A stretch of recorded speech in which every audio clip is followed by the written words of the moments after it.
जय हिंद मेरे प्यारे दोस्तों।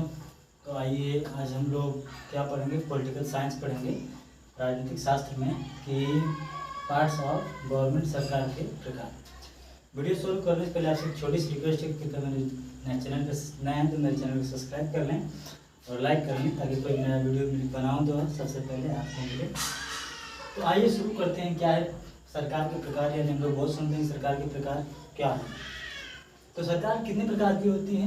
3 प्रकार की, विधायिका, कार्यपालिका, न्यायपालिका। अब विधायिका, कार्यपालिका और न्यायपालिका है क्या? जाहिर सी बात है, समझिए आसान भाषा में।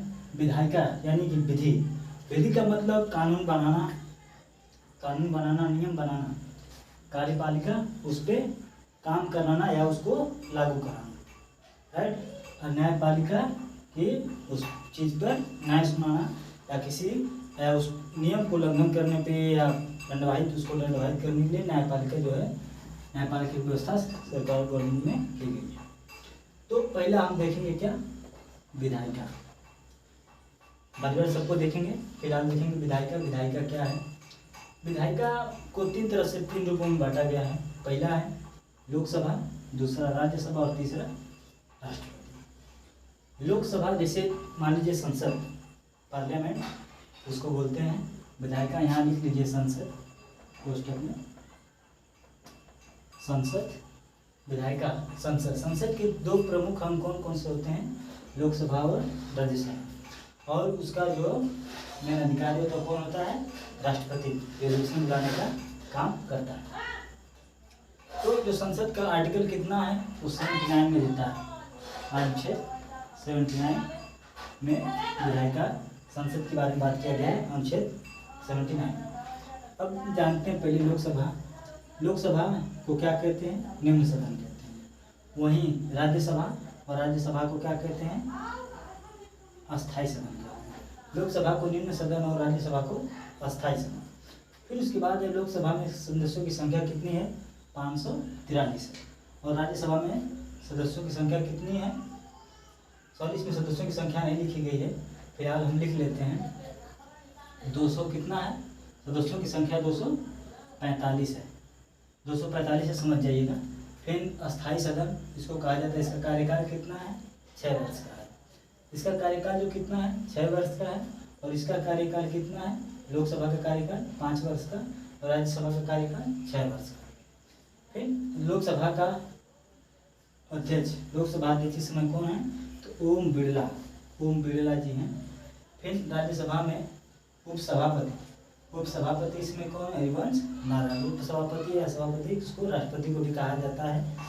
तो वो उनका कार्यकाल होता है। अब बात करते हैं राष्ट्रपति के बारे में। तो राष्ट्रपति एक हमारे देश के प्रथम नागरिक, प्रथम विधि अधिकारी। तो हमारे राष्ट्रपति जो है वो भारत के क्या हैं? वो प्रथम नागरिक है। वो क्या है? प्रथम नागरिक है। फिर इनका कार्यकाल कितना है? 5 वर्ष का है। और ये तीनों सेनाओं के अध्यक्ष हैं। तीनों सेनाओं का मतलब जल सेना, थल सेना और वायु सेना, ये तीनों सेनाओं के अध्यक्ष। और इन्हें आपातकाल लागू करने का सारी शक्तियाँ इनके पास होती है, वो कब आपातकाल लगा सकते हैं। फिलहाल इतना हम लोग जान गए। और राज्यसभा का बताया जो सदस्यों का संख्या है 245 है, देख लीजिएगा।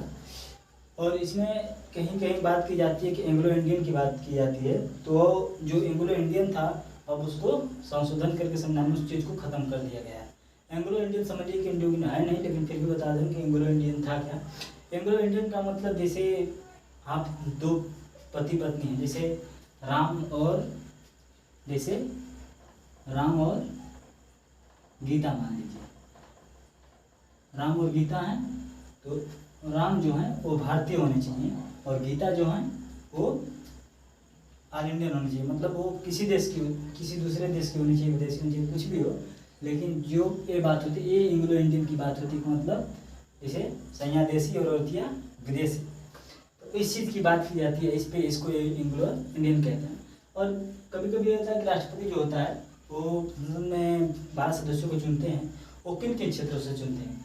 खेल, साहित्य, पुरस्कार और यही 2-3 विज्ञान वगैरह जो चीज़ें हैं उन्हीं से चुना जाता है। कभी कभी पूछा जाता है राष्ट्रपति जो है 12 सदस्यों को किन क्षेत्रों से चुनते हैं? तो किन क्षेत्रों से? खेलकूद, विज्ञान, साहित्य, हिंदी साहित्य, इन्हीं सब चीज़ों से संगीत कृति जो होता है और समाज सेवक इन्हीं लोगों से चुने जाते हैं 12 सदस्य। इतना फिलहाल समझ लीजिए, आगे समझते हैं कार्यपालिका, जिनको नोट कर सकते हैं अन्यथा।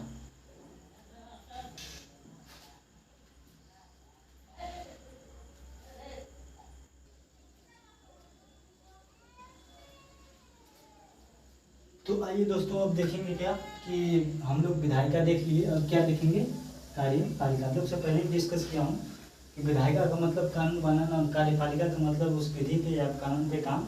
विधि का मतलब होता है कानून यानी लॉ।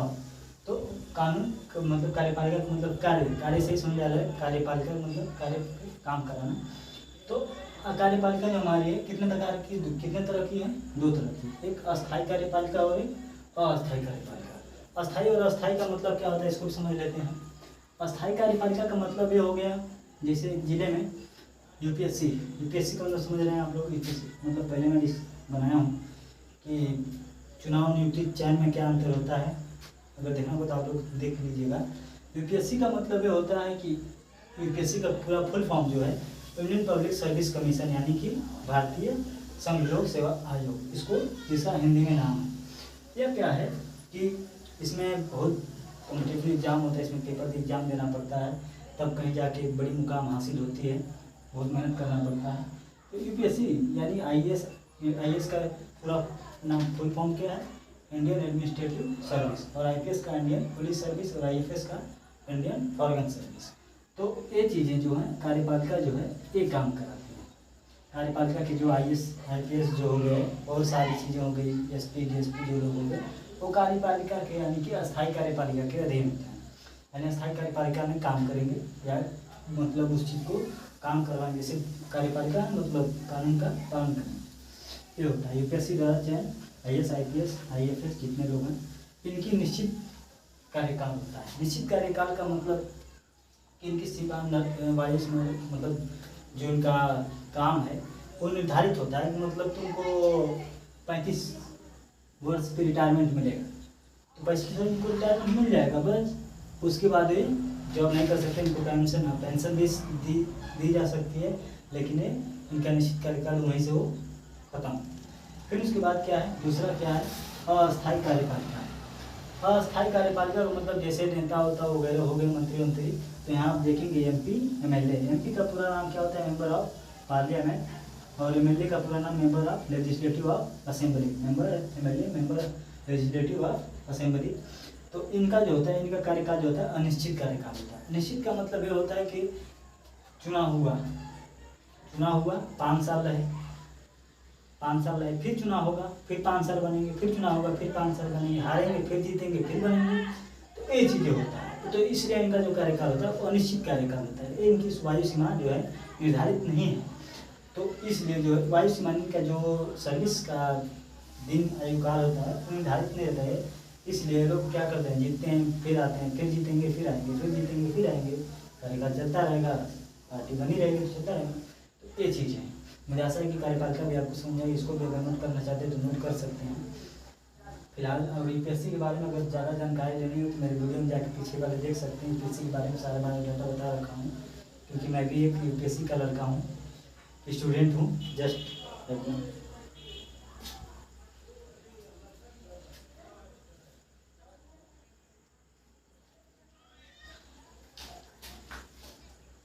तो जय हिंद दोस्तों। आइए अब क्या है, अब हम लोग वो तो देख लिए, और फिलहाल क्या देखेंगे, न्यायपालिका के बारे में।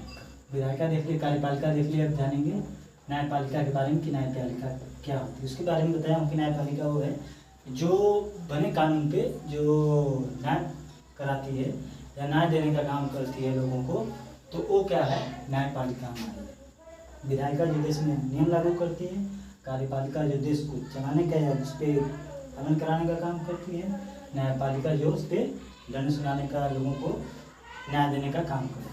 तो न्यायपालिका में 2-4 तरह की चीज़ देखेंगे। ग्राम पंचायत, एक तो होता है ग्राम पंचायत, जैसे पहले होते थे मुखिया लोग, सरपंच वगैरह। तो ये होता था कि छोटा मोटा मामला रहता था तो मतलब चलो समझ लो हो जाता था, वो सुलझ जाता था। लेकिन अब ऐसा नहीं है। अब क्या है, वो जीत गए प्रधान, उनसे मतलब नहीं, ख़त्म हो गया। वो सीधे क्या करेंगे, अब क्या है, थोड़ा सा मैटर 100 नंबर 112 नंबर आएगा, नहीं तो सीधे थाने में मिलेंगे एफ आई आर के साथ। तो ग्राम पंचायत ये हो गया। तो दूसरा क्या है, जिला। जिला का मतलब इस मतलब डिस्ट्रिक्ट जिला, जो जिला न्यायालय होता है उसको क्या बोलते हैं, अधीनस्थ न्यायालय बोलते हैं। जिला में जो होता है उसको अधीनस्थ न्यायालय बोलते हैं।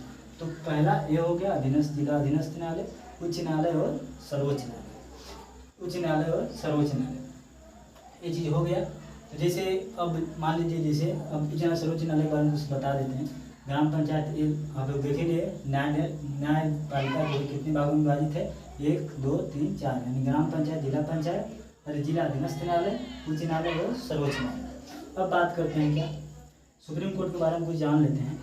तो एक हमारा क्या है, एससी से होता है सुप्रीम कोर्ट और एचसी से होता है हाई कोर्ट। ठीक, इतना सुप्रीम कोर्ट के बारे में सुन लेते हैं। हाई कोर्ट का मतलब बता दें कि मतलब कभी कभी क्वेश्चन में आता है कि हाई कोर्ट कितने हैं। तो आप ये जान लीजिएगा, हाई कोर्ट जो है वो 25 हैं, जो विद्यमान है 25 हैं भारत में।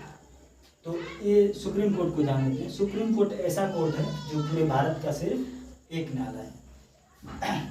सुप्रीम कोर्ट में एक सीजीआई होते हैं, सीजीआई, इनका पूरा नाम क्या होता है सीजीआई का, चीफ जस्टिस ऑफ इंडिया।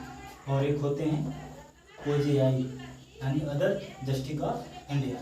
एक चीफ जस्टिस ऑफ इंडिया है और जो अदर जस्टिस को 34 होते हैं। कितने होते हैं, 34 नहीं 33 होते हैं। 33 ओजेआई होते हैं और एक सीजीआई होता है। सबको मिला के पूरा प्लस मिलके बनता है 34 टोटल। तो CGI chief justice of India और अदर जस्टिस ऑफ इंडिया, इतना समझ लीजिएगा। सुप्रीम कोर्ट ऐसे का मतलब सुप्रीम कोर्ट, इतना मुझे ऐसा कि 20 साल से आपको समझ में आ गई हूँ तो एक लाइक तो बनता है। अगर और भी आगे देखना चाहते हैं तो कृपया मेरे चैनल को सब्सक्राइब कर लें। और बाद में सुप्रीम कोर्ट के बारे में पढ़ाऊँगा आपको अगले संडे को, वो भी बढ़िया से कि मतलब सुप्रीम कोर्ट में कितने हैं, पहले कौन थे, कितनी उस पर रेट जारी करने का, सारी चीज़ें हम आपको बताएं। फिलहाल इसके लिए धन्यवाद देखने के लिए, और नोट करना चाहते हैं तो नोट कर सकते हैं।